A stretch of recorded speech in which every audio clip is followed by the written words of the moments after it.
John Fredericks Radio Network. Joining us now live from Cairo, he's not a parrot, Eddie Yeranian. He's our man in the Middle East. Eddie is a longtime veteran correspondent with CBS Radio News and also with The Voice of America. He's with us now. Eddie, live in Cairo. Good to have you. Thank you, John. Nice to be on your show. Oh, Eddie, you're so nice. So, Ed, let's go to Iran. We've got warships from the U.S. Navy going into the Mediterranean there and into the Persian Gulf, I'm sorry. And they're on alert. What is going on here? Well, part of it is just the normal rotation of aircraft carriers since we pulled out the Stennis, which was in the Gulf, up until about mid-March, according to the Arab media. I didn't actually check it out, but that's what they were saying. And part of it is sort of a verbal jousting with Iran, perhaps just to avoid getting into a conflict. Now, I see a lot of people interpreting this as a more bellicose type of situation. I'm not sure it is. But there are a couple of factors here that you're not going to see, you haven't seen in the mainstream media, probably because they want to parrot their own points rather than just give you facts and information. Mm-hmm. One of the facts that I was seeing is that Iran helped in the escalation in Gaza during the past week by giving Hamas, the Islamist Palestinian movement, some sort of new rocket launcher. I'm not on the ground in Gaza, so I couldn't actually check that out. I've seen it in the Arab media. I assume they're correct. If they're not, well, let's, chalk that up to misinformation. But I don't think it is. A lot of those rockets actually hit and broke through the Israelis' Iron Dome defense network. So perhaps there is something new there that they got from somewhere. You have to ask yourself how that technology got into Gaza, given that the Egyptians would not be letting it through in the Sinai. Right. Had to have been perhaps Turkey or Hezbollah by sea. So anyway, as far as the what else is going on, the Israelis have been upset about Syria, but the Arab media, Sharq al-Awsat, which is owned by Saudi Arabia, said that the Russians had actually forced Iran to pull back some of its more modern drones from Syria. So that's a positive point, right, which you're not seeing much of in the media. So a lot of things going on. I don't necessarily think we're heading towards a war, but certainly it's not a bright picture either. What is the Iranian objective here, Eddie? To spread their version of Islam and to spread their version of Iranian political system, their Iranian revolution. I don't know how popular it is. It's not very popular. That's why they have to build up these militias and send them all over the place in order to spread their influence. They've been supporting Hezbollah in Lebanon. Hezbollah is not very popular at all, but yet it controls the country.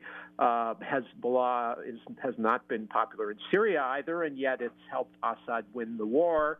The Iraqi Shiite militias are arguably a little bit more popular since there are more Shiites in Iraq than there are in either Syria or Lebanon. But at the same time, they've been supporting the Houthis in Yemen, and they're not very popular either. In fact, they would not be in Sana'a if they hadn't won a war, even if you don't like the Saudi intervention on the other side. But still, the Houthis would not be in power, I guess, if it hadn't been for Iran supporting them.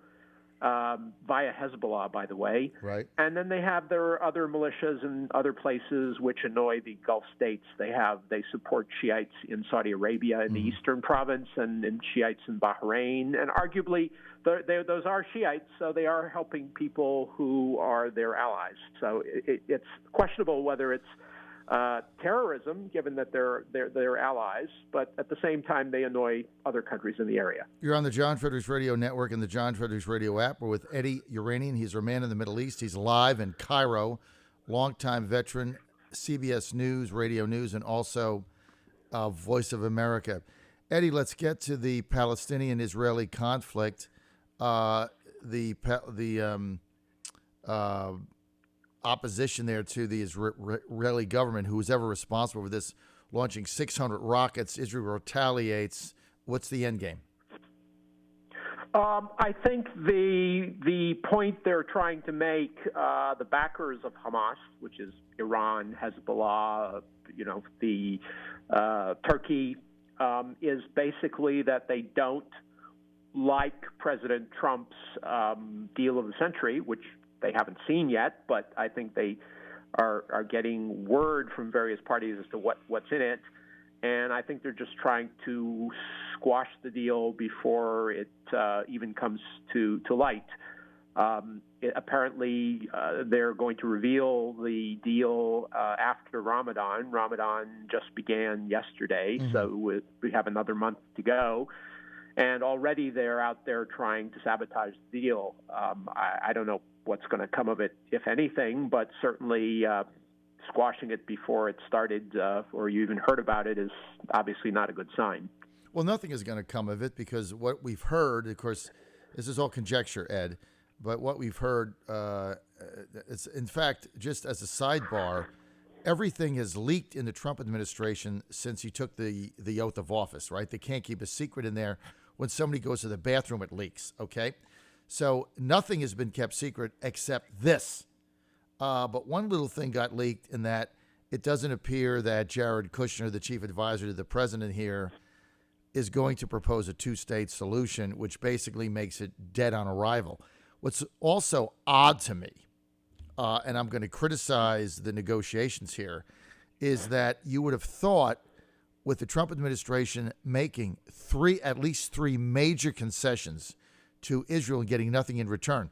One of them, of course, moving the embassy to Jerusalem. One of them recognizing the annexation of the Golan Heights, and there's been others. You would have thought that those were concessions to the state of Israel in order for them to then turn around and accept a two-state solution.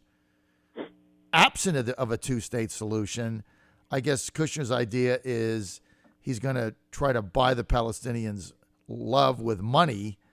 I just don't see it. I mean, they have to save face. What are they going to say?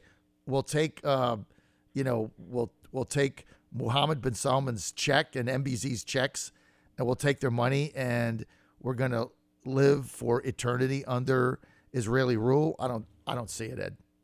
Tell me I'm wrong.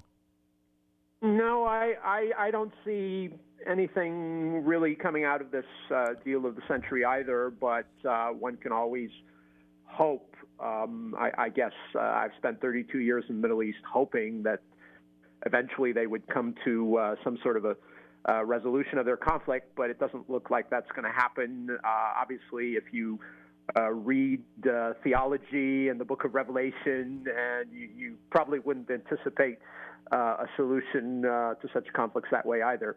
But at the same time, of course, people were optimistic back in the 90s. I remember after President Clinton got former Prime Minister Rabin and Yasser Arafat together and signed the Helsinki or whatever, that's where they negotiated them, the accords that they had negotiated at the White House. People were optimistic, and ultimately the Israelis, they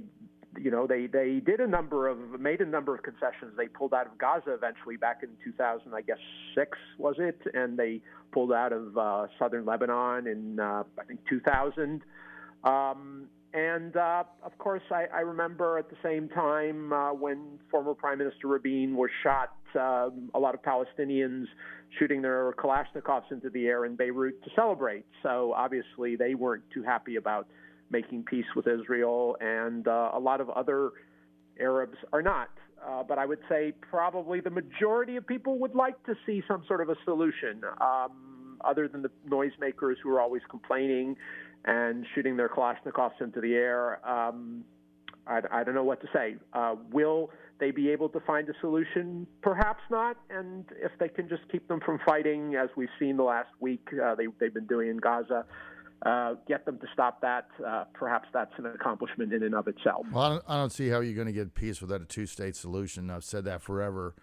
And having interviewed the chief negotiator for the Palestinians last December, I had an opportunity to sit down with him. I can't remember his name, and I can't say it, and I don't have it in front of me. You would probably know. Saeb Erekat. Yes, Saeb Erekat.